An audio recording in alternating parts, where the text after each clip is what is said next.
is Betstars and Stripes with Dr. Turf, Ed Wyatt and Alice Gander. And welcome to Betstars and Stripes for this Sunday afternoon. Again, about to welcome our esteemed panel talking all things US sport. Now, why would you bet anywhere else when Betstar gives you double fixed odds on all Group 1 races this spring from 8 a.m.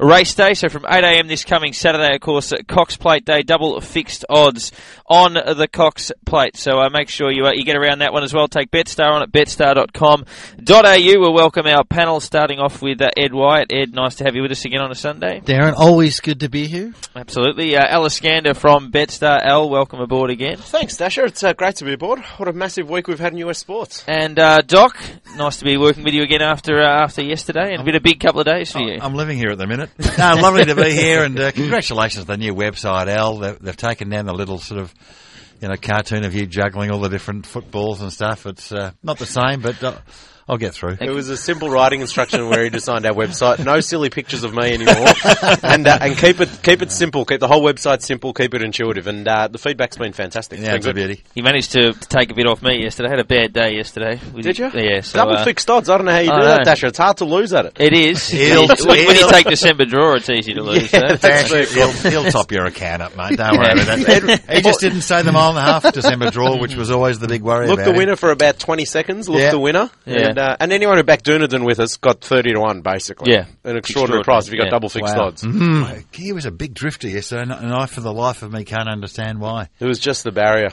That was the only thing. Even so, $15. He did win a Melbourne Cup last year, and then he won the Hong Kong Vast Group 1 after that.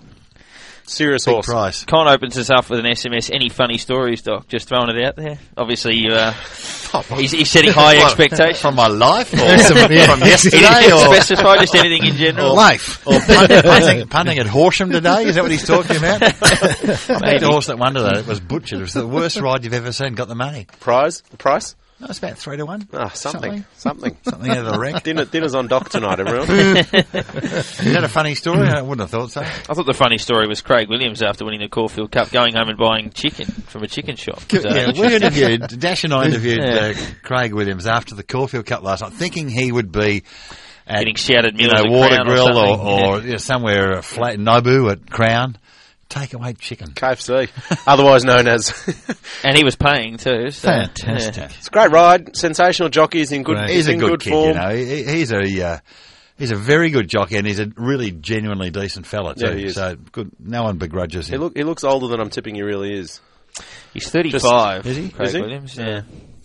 There you go. Morning Glory. Who am I? The other day, I think it was. Well, I'll tell you what. As far as American sports goes, boys, whether it's baseball or the NFL, it has been an extraordinary week. It really has. Where do we start, Doc? Well, I'd like to start with A-Rod, Ed. Yes. Because, the number one baseball player in the world for, $30 million a year. Some people's opinion, I think $34 million a year, something like that.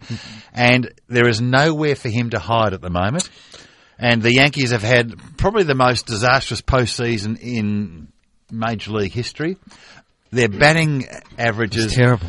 I think they've actually got the worst batting average of any team in postseason. Wasn't he chatting up two women whilst they were playing? He did. That's the only thing I applaud him for in the playoff series. That was brilliant, A-Rod stuff. If it is true, sending a baseball into the stands, saying pass it back down with your number on it. Oh, that's gold. I loved it. But that's what baseball players do. Look, he had a terrible postseason. I think he hit 111. He was something like the Yankees had 1 for 9. Robinson Cano hit 0.56. He didn't even crack 100, which is just astonishingly bad. And they went out. They were swept by the Tigers. And we talked about Derek Jeter, but he doesn't mean that much. I mean, Jeter's a wonderful player and a leader, but somebody's got to swing a bat. Well, I gave up in the last game, the fourth game. I think the American League.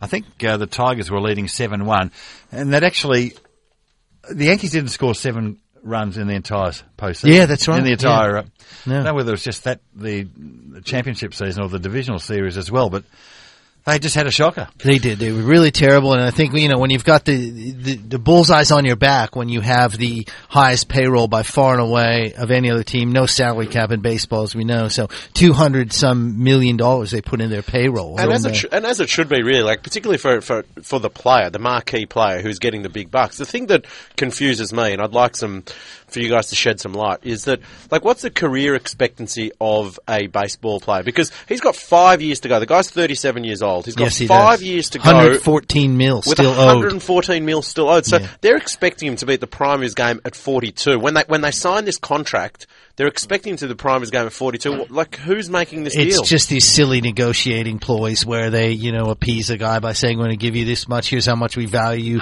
They don't really think about it. He's not going to play at 42. Not going to happen. So what happens if, I think the Marlins they're talking about the Marlins. And Houston's the other one. How does the other team... I mean, the Yankees will pay. The Yankees will have to pay a majority of that and pay. And that's the thing about American sport. You've got basketball coaches who are still being players. Brian Grant was in Portland. He was being paid by 3 different NBA teams. Retired. He'd been retired 2 or 3 years, still collecting a paycheck from 3 different teams. So is this an outlier? Has his form deteriorated is he having a form slump? Can he come back next season, or is just done? Is it just the fastball? Which that's what he never laid bat on ball. They're saying the fastball. You can't hit the fastball anymore. Which is one of these great baseball stories. If you've seen Moneyball, you know how it's this legend. So much is legend in baseball. So you get these things where, can't hit the fastball anymore. I mean, who determines that he can't hit a fastball anymore? Obviously, he didn't hit it against the Orioles or the Tigers. Doesn't mean he can't hit a fastball. Al, does Betstar hold much? I mean, it's a monstrous season at Major League Baseball. What is it? 162 games per team. Do you hold much in the home and away, if you want to call it the home and away, or is it just playoffs? No, so if you aggregate it, you do, because there are so many games. So it's one of those things. It's sort of like the sheer volume of product means you hold money. Because if you follow it, if you wanted to bet on baseball, do you have some options? Oh, yeah. I mean, it is just 10 games a day, 7 days a week. I mean, it's just full on. Absolutely. Yeah. So it's another one of the growth. Like, I mean, US sports in general are growing, and each individual game we're growing in terms of turnover, in terms of hold, and in terms of product offering, as you said. So is it, let's say baseball, is it head-to-head? Is it, all the different sort of novelty options within a game? Yeah. And as we get to the playoffs, we get more and more, because you get more interest, we get more novel in our options as well. So, but there's pitching stats, there's how many home runs, there's lines, there's overs and unders, there's all of those kind of things. Wow, there's plenty of opportunities, no doubt about that. Well, now we're down to 2? Well, the Tigers are in, obviously, after that sweep, and now we've got the St. Louis and San Francisco series. St. Louis Cardinals lead 3-2, but it's going back to San Francisco. Yeah. Who knows? And the matchup was not a good one for St. Louis. Carpenter and Vogelsong. Vogelsong won that game, too. They were the pitchers in game 2, and Carpenter didn't get out of the 4th inning. So San Francisco could win this thing and go to a game 7. I've got no feel for this series. I think I said last week San Francisco might be a decent bet. And the Cardinals have sort of come from nowhere, haven't they? They have. Although they won the World Series last year, but they was pressured to win the wild card, ended up winning the wild card game. Remember on that weird fluke pop-up in Atlanta that precipitated the big riot of bottles being thrown? So it has been a weird postseason. But it's hard to bet against St. Louis. I mean, it's a team that's, when the chips are down, they tend to deliver. So there's not much in the market. So they're playing game 6. So the Cardinals are up 3-2. They're playing game 6 in San Francisco. So San Francisco are favourites there. They're $1.76. The Cardinals are $2.10. The line is 1.5, and the overs and unders is 6.5. But that's because they're playing in San Fran. Then they'll go to Game 7, assuming San Fran win, back in St. Louis. And so that'll be in San Francisco. It's in San Fran as well. It is. Yeah, they go 2-3-2. Yeah. So it will be in San Francisco. The starters be in Game 7? I'm thinking it'll probably be who would have the big advantage? Cheese? I'm trying to remember who would go with not Zito. Kane, maybe Matt Kane. Probably San Francisco, I'm thinking at the moment. Okay. I'm just off the top of my head, though. Yeah. No one take any advice off that. So the Cardinals are still favourite to progress, because if you look at the World Series market, the Tigers are $1.80, as you'd expect, because they're sitting around and waiting. Right. And then the Cardinals are $2.65. The Giants are $6.50. Okay. So do you think waiting... $1.80. So they're going to start favourite, obviously, marginally, but not much. So it doesn't really matter who they play. Is that what they're saying? Yeah, well, I mean, the way I would read it is they're $1.80 because they're already through. Yes, I think they'll start right. $1.80. Yeah. You'd think in the head-to-head over the series, which means the other team would be roughly $2. Is there a dominance, American League or National League? Not sure it's been anything pattern-wise. Yeah. No, I mean, St. Louis won the last one, Giants, so 2 National League, American League, National League. American League is working backwards, National, American, National, American. No. The other dominance. The other intriguing thing I think about this as well is, as you touched on, Doc, they play a lot of games in the baseball season, okay? Now, all of a sudden, the Tigers have got to sit around and wait for a week or so. Is that a positive or a negative? Like, you'd like a couple of days off, but do you want to sit around? That's a good point. They're not accustomed to waiting around not for a so week much, for the next game. They would say it's good because you rest your pitchers. That's the one thing that's always important in the postseason is pitching because, if there's a rain delay that can throw off your pitching. I know the Yankee game that got delayed, and this sounds like a joke now, but the Yankees said that means Sabathia could not have pitched Game 7. Not that series was ever going to go to 7, but those are the kind of little things in the postseason that can be affected. So I think probably they'd prefer the time off, even though, as you say, they're not used to it. Well, he pitched Game 4, didn't he? He did. I think it was 7-1 or something. He didn't pitch very well either, yeah. Now apparently he may even have a doc's going to look at his arm, I'm hearing, which is not good at all.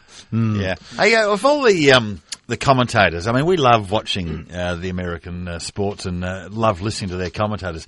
Your Joe Bucks and Tim McCarvers. Are they hugely popular over there? Do they have their critics over there? They do have their critics. Because I keep reading everyone bagging Joe Buck. I love Joe Buck. Catches a lot of flack, and I'm not sure. I think his image is that he's kind of a goody, he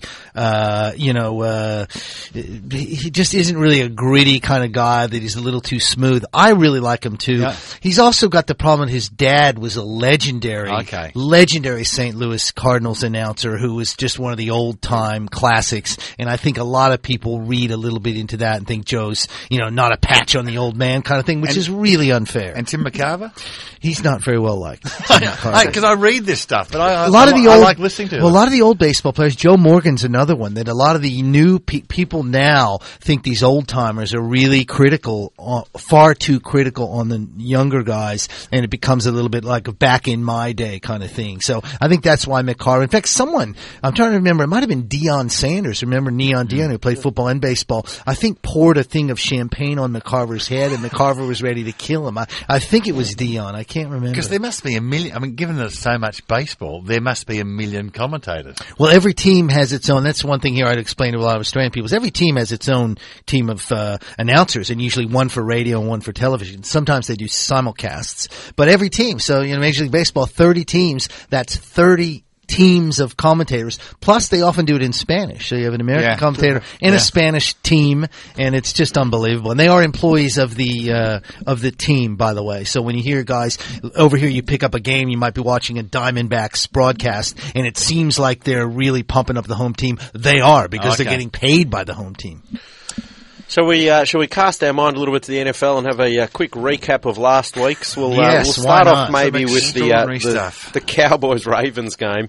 Ravens scraped through there with a 2-point win. They're now 5-1, which is fantastic. But that did come at a cost. They've had 3 critical injuries to their lineup. How's that going to affect the rest of their season? Yeah, well, everyone's talking about Ray Lewis, and Ray Lewis is one of the greatest players in the history of the NFL, one of the best motivators of any defensive unit I think we've seen probably in recent times. He's injured a triceps. He's out. That's a huge injury. I think almost more from an emotional standpoint. They've got a guy named Terrell Suggs coming back off the injured list, who was the MVP last year in defense. He'll sort of help take the heat off of that. But the other one, Ladarius Webb, who's a cornerback, that's a huge issue for them, almost bigger in a way for me than Ray Lewis. I know that sounds terrible because Ray Lewis is a legend, but I think they can cover Ray Lewis better than they can cover Webb. The good news, if you're a Ravens fan, and I know, Doc, you've got a soft spot for them. No, not anymore. Their offense, he didn't back him, so his soft spot's their not offense really. is playing better.